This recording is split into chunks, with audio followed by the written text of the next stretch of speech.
welcome back to my corner of the internet. I'm Shannon, and today I've got another book talk video to share with you guys.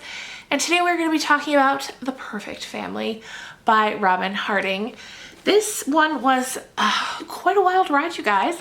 I picked it up kind of on a whim.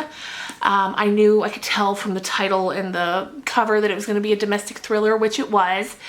And I love those. That sort of family dysfunction mixed with a thriller is just, it's fantastic. So we'll get into a bit of the plot and then we'll move on and get into a bit of the spoilers, perhaps. But I'll give you a warning before we do that if we do. So this book is about a family. We've got Viv and Thomas. They're the parents. Thomas is a real estate agent. You get the feeling he does pretty well for himself. The family lives in a beautiful home in an upscale neighborhood. The mom, she has a home decorating business, like a home interior decorating business. She also does some jobs for Thomas, staging homes that he's selling. But Thomas is really the breadwinner of the family, and she just kind of has her little business to keep busy, is sort of the way she words it, her words. Then we've got a couple of kids. We've got Taryn and Eli. Taryn, I think, is about 16 years old. She's the girl, and Eli is home for the summer, I believe. Yeah, home for the summer, having just finished up his first year of university. So as soon as we get to know these people, we quickly learn that they are all, every single one of them are up to their eyeballs in secrets. So as things get started, we see that the family's home is being vandalized. It starts off with pretty small things like eggs being thrown at the house, an apple being thrown at the window. So things that are definitely a nuisance, but pretty small scale, and it really feels like it's the culprits of these acts are probably kids. So right away, they sort of think, okay, it's maybe one of the kids made an enemy somewhere, either their daughter, maybe somebody had a crush on her and she didn't reciprocate and is now acting out. Or, you know, maybe their son, he was really popular in high school, so maybe somebody had a vendetta against him for some reason. And we don't know who's doing it or why. As time goes by, the acts of vandalism really increase in severity, and the family starts to get really, really afraid. And they're the kind of people that, like, there are so many options of who could be doing this to them. They've got a lot of people that have a bad taste in their mouth about this family individually. So as time goes by, we start learning more about each of the family. I will say at first, okay, so first of all, the chapters are very short, very, very short, which I like. I like being able to sit down for a couple minutes and read a chapter. But the way this works is the story is told from all four family members' perspective, and it cycles through with each chapter being from the point of view of someone different. So the chapters are very short, and then you're constantly switching from perspective to perspective. And it took me a little while to get into that, because just when you'd be getting into somebody's story, it'd be switched and you'd be at the dad's story now, and then 2 pages later you'd be at the daughter's story. But as time went on, I got used to it because it kind of works with the pacing of the novel. It's a fairly fast-paced story, and the quick changes, you get used to it, and it kind of works for this. So in the end, it wasn't really a complaint, but at the beginning it was. So if you read this and you're like, I can't keep up, you'll get used to it, or at least I did. So from there, the story just goes on to kind of take us through each person's life, and of each of them individually with their own secrets, because the things they've done, none of the other family members know. So they're kind of trying to talk to people and figure out if it's the bad things they've done that's causing this vandalism. And then as we get to know each of them one by one, you kind of think that they're all a little shady. Probably least of all being the son, but they're all a little shady. Anyway, if you like thrillers, if you like domestic dysfunction. I think you'd really like this book. Like I said, it's fast-paced, keeps you going. None of the characters are overly likable, but in a book like this, it kind of works. And it's just, when you think it's over, it isn't. And I like that about it. So now I'm going to get into a bit of spoilers if anyone wants to know what the secrets each individual has and how it ends. So if you don't want the spoilers now, it's definitely the time to click away.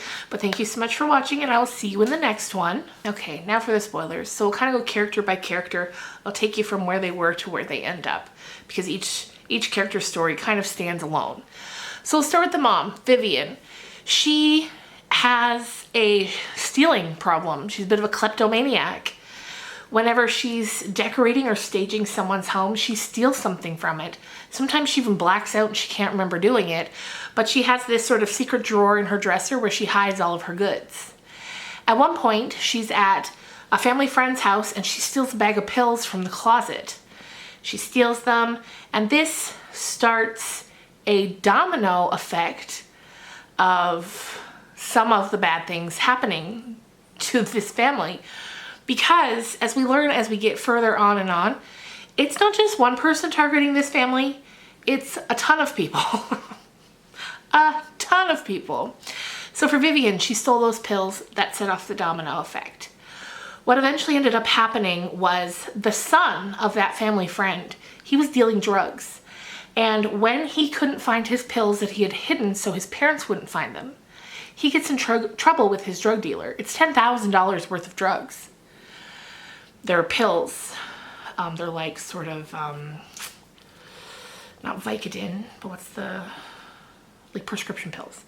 Not Vicodin, but a pain pill. And for some reason, the name's escaping me at the moment. So anyway, he gets in big trouble with, you know, his higher up. They beat the crap out of him. The family has to end up paying the $10,000 to this family, to this like drug dealer higher up guy so they don't kill their son. And the son knows that this woman took his drugs. So he's one of the people that starts vandalizing their house. He's not the one doing like the eggs and the apples. What he does to their home is he tries to set it on fire. He flattens the dad's tires of his car. Just more escalated things. So that's who's doing that, and that is Viv's fault. Next up we have Thomas. Now, a few weeks ago, he went to a bachelor party for one of his co-workers. When he was there, he got blackout drunk, and his friends jokingly took pictures of him with the stripper. They had her sit on his lap.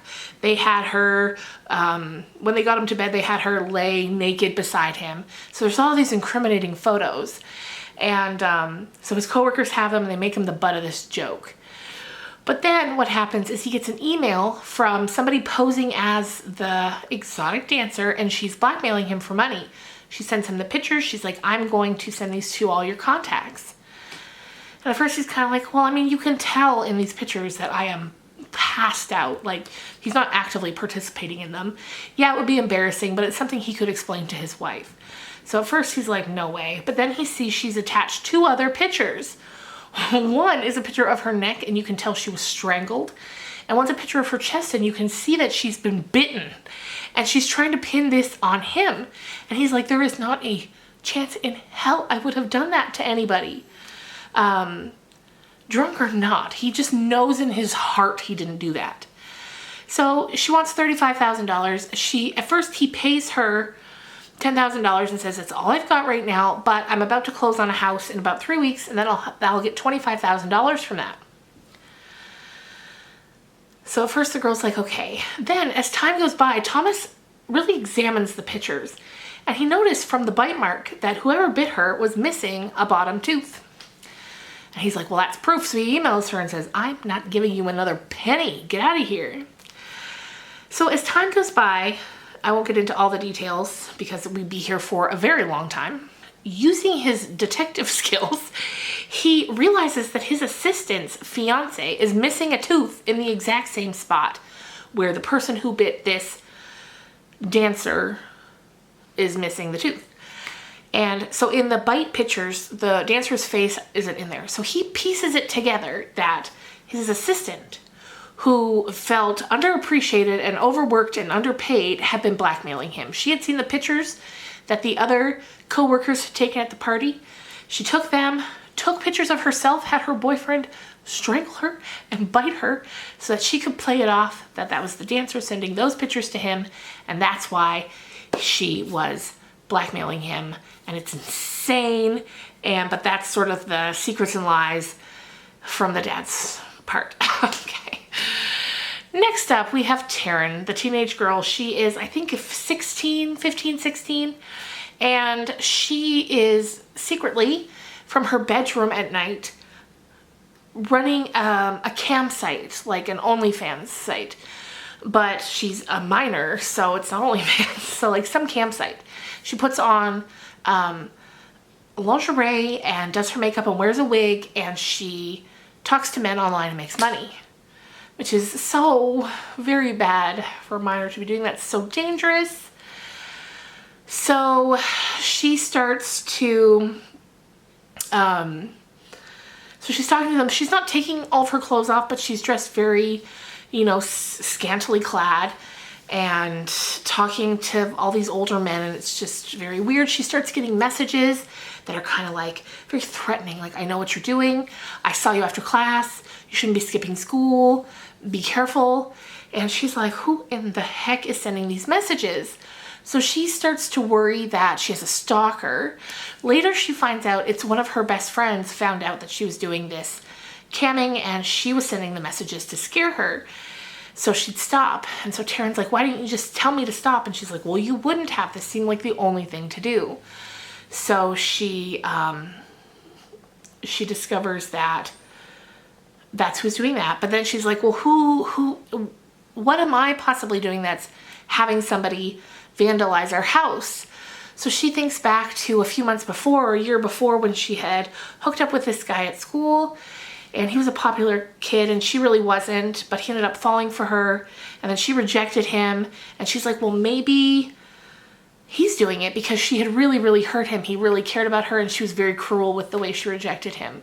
So she's like, maybe him. But in the end, we find out that is not, it's not him. Okay. So Eli, he's the teenage son, home from his first year at college. When he gets home, he tells his parents he's not going back. He hates it there. And he's at a very prestigious college, and they are just livid when they hear this. They're like, oh God, no, you are going back. But what we know that his parents don't know is that when he was there towards the end of the year, there was a party, hazing for a new kid that joined the team, and the hazing went too far, and the kid ended up being beaten and assaulted, sexually assaulted, and Eli feels a ton of guilt because he didn't stop it. He didn't participate, but he didn't stop it.